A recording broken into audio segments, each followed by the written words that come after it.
That's a great question. Should I wait for interest rates to go down to buy my first house or buy my next investment?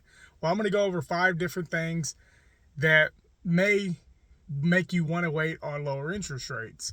Now, there is a pros and cons to everything. So in this first video, I'll go over the pros. In the second video, I'll go over the cons. So stick with me and we'll go over these 5 things. First thing is a potentially lower monthly payment.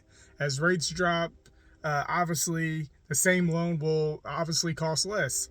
That frees up cash flow for other things, breathing room, investments, savings, anything you may need it for.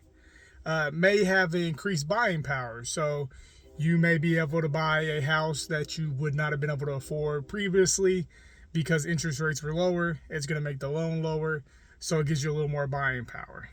Long-term savings, I think this is the biggest thing on waiting for rates. If you do get a 30-year fix and you go that whole 30 years, which is not very common. I think the average refinance or buying a new home is like 10 years. I could be a little wrong on that. But even like a 1% interest rate drop can save you tens of thousands of dollars over that 30-year period. If you know you're going to refinance and sell in 3 to 4 years, it really doesn't matter. Anyways, the same thing with lower monthly payment. If you're an investor, it will increase your cash flow for the same reasons that you're just not going to have a higher payment.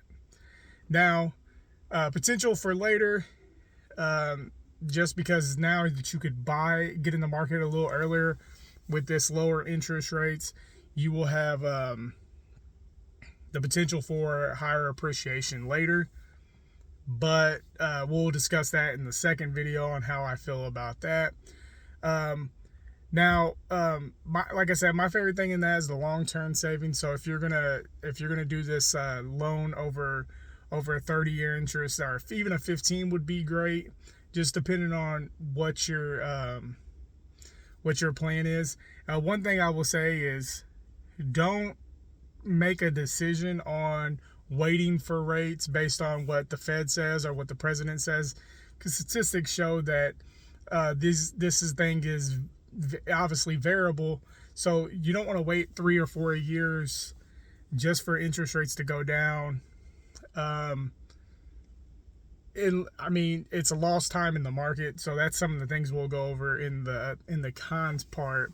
But definitely, if you are confident that, say in May of 2026, that you think interest rates are going to be significantly lower, go ahead and wait. But have a plan. That's the biggest thing about the whole situation. Have a plan.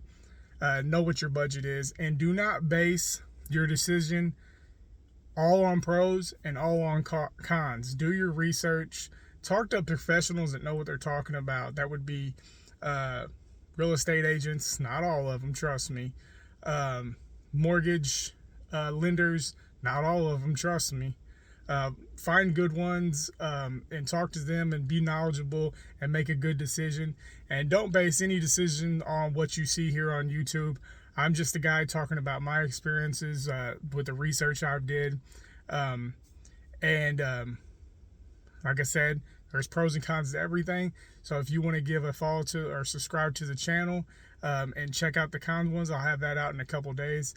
So thanks for watching.